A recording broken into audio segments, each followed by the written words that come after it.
Okay, we got this Hoover vacuum cleaner we're gonna have to work on today. What happens is when I'm using the hose, the brush sometimes doesn't get disengaged and can cause it to sit over the power cord and chew it up like this. And we don't want that because that's a shock and a fire hazard.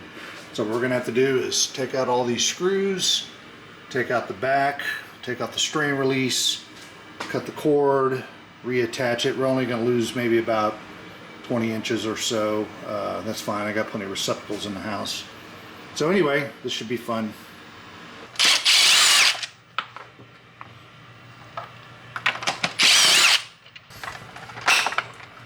There we go.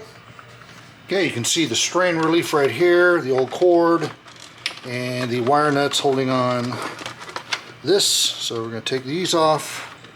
You see these tie straps here that keep it from coming in. We're going to have to cut those. Make sure you cut these carefully. There we go. Now our cord should come right out. There we go.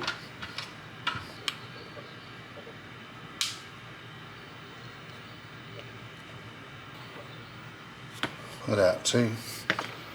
Very good. And then we cut off our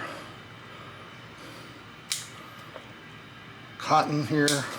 This is used in a lot of appliance cords to kind of protect the copper parts while it flexes around. You see that very common in cords that are meant to be moved around and coiled up a bunch and all that. It helps keep this safe and lasting many years.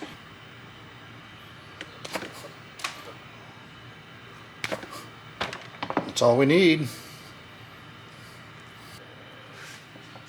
Then we're going to pass it back through our strain relief right here.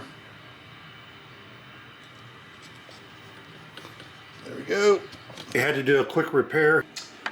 Right there was a switch wire. It was kinked and starting to break, so I went ahead and cut it and respliced it with a watertight connector. That should hold it. If this vacuum cleaner dies tomorrow, I will have got my money out of it, but I want to keep it working as long as I can because it does a pretty good job. Okay, now we're going to reapply our strain reliefs. This is very important because the vacuum cleaner is always pulling on its cord, so you have to have good strain relief in order to not rip the cord right out of the unit again and cause a fire and shock hazard.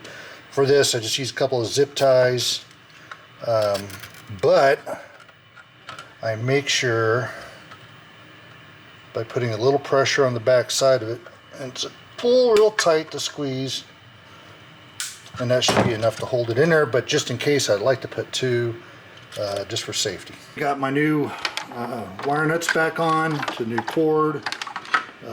Now it's time to put the back panel back on. Hopefully I can remember how to get it all back together, but it can't be that complicated. I used to work on naval radars.